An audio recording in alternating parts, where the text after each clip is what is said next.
Hi everyone.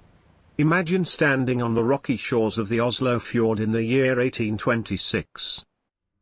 Around you, Norway still looks very much like it has for centuries. Wooden sailing ships move slowly with the wind. Fishing boats drift quietly between the islands. Whales occasionally appear in the distance, and the rhythm of the sea has always been ruled by the same ancient force, the wind. And then, suddenly, something strange appears on the horizon. Not a sail. Not a familiar mast. Instead, a dark column of smoke rises into the sky.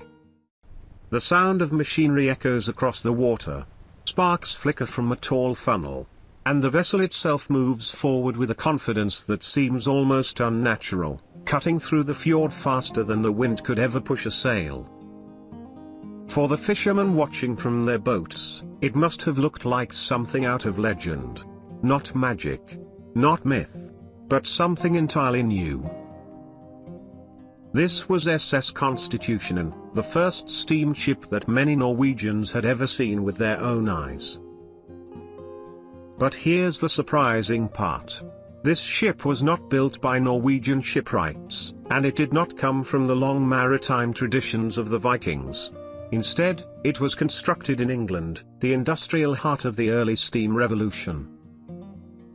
So why would Norway, a small nation that had only recently emerged from centuries of union with Denmark, decide to spend a fortune importing such a strange and experimental vessel? The answer lies in a moment of national transformation. In 1814, Norway adopted its own constitution and began building a modern identity. The young nation wanted connection, speed, progress, something that could link its long coastline, its fjords, and its growing cities more efficiently than wind-powered ships ever could. The steamship Constitutionen became more than just a vessel. It became a symbol of technological courage. And a symbol of a future where the power of steam would reshape the way people traveled across the seas. To many observers of the time, the ship looked almost monstrous, a smoking, iron-powered machine invading a world of wood and canvas. Yet this so-called iron monster carried with it the promise of a new maritime era. It was a symbol of a new era, a gift from the Industrial Revolution that would shrink the vast, dangerous coastline of Norway and connect its people like never before. How did this iron monster change the fate of an entire nation? Let's find out. So, why was the first Norwegian steamship built in England? The answer lies in industrial capability. By 1826, England was the undisputed leader of the steam revolution. The ship was commissioned by the state of Norway and constructed at a time when Norwegian shipbuilding was still dominated by the traditions of wooden sailing ships. To build a complex, iron-hearted machine like a steamer, they had to go to the experts. The Constitutionen was a paddle steamer, a design that was state-of-the-art for its time. Instead of a propeller, which was still an experimental concept, it was propelled by two large paddle wheels, one on each side. These wheels would churn the water, pushing the ship forward with a power that was simply unimaginable to those accustomed to waiting for the wind. And the source of that power? It came from the famous Horsley Iron Works in England. The ship was equipped with two steam engines, each producing 30 horsepower. Together, they could drive this 200-ton vessel at a cruising speed of about 7 knots. While 7 knots might not sound fast to us, to a 19th-century sailor battling headwinds, it was like flying. Let's look at the numbers, because they tell a fascinating story of the ship's purpose.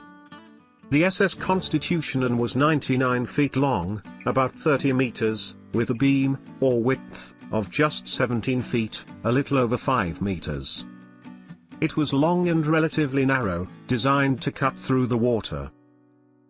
Its official capacity was just 32 passengers. This wasn't a mass transport vessel by today's standards. It was an exclusive, high-speed connection between the capital, Christiania, and the western hub of Bergen. Imagine the journey, instead of a voyage by sailing ship, dependent on weather, the Constitutionen offered a reliable schedule. It was a revolutionary promise of certainty in an uncertain world.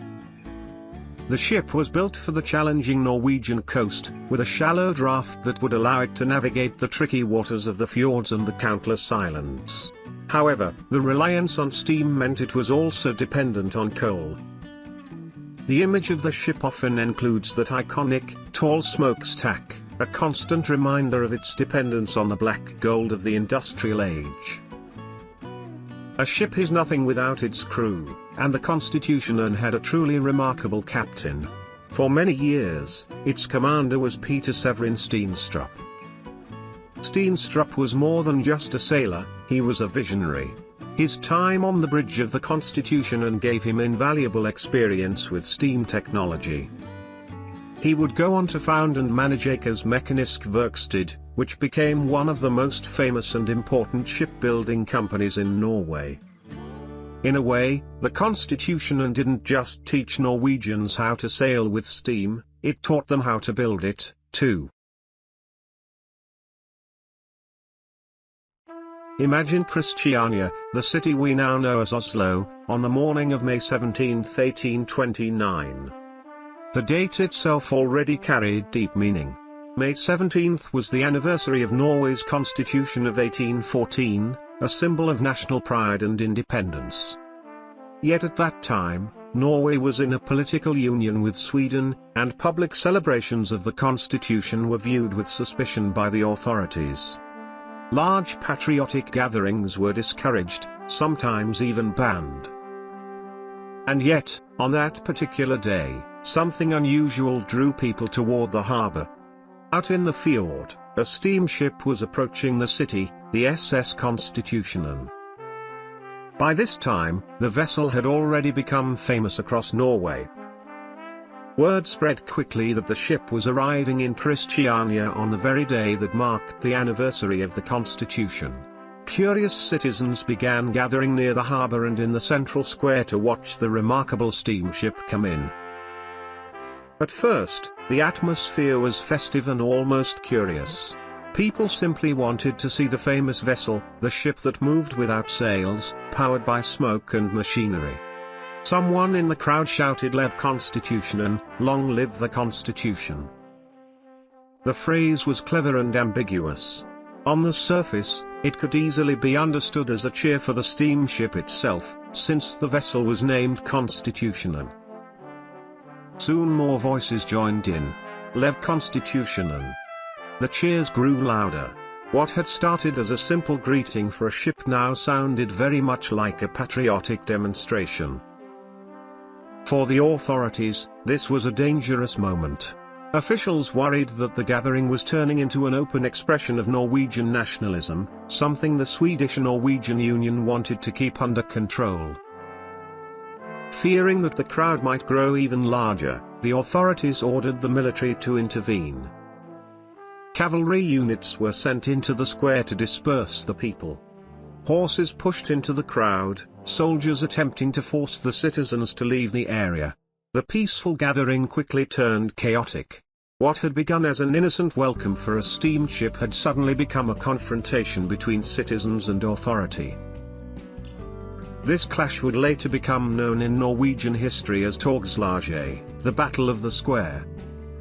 Although the event itself did not last long, its impact was significant. News of the confrontation spread quickly, and many Norwegians were outraged that citizens had been dispersed simply for cheering the Constitution on its own anniversary. In the years that followed, the incident strengthened the symbolic importance of May 17th as Norway's National Day. What had once been suppressed gradually became a powerful expression of national identity. And in a strange twist of history, one of the sparks that ignited this moment was not a political speech, or a revolution, or a declaration. It was the arrival of a steamship. For 45 years, the SS Constitutionen served as a vital link along the Norwegian coast. It carried passengers, goods, and the very idea of progress. But technology never stands still. By 1871, newer, bigger, and more efficient ships had made it obsolete. It was eventually scrapped, its metal likely melted down and repurposed for the very industrial age it had helped to introduce to Norway.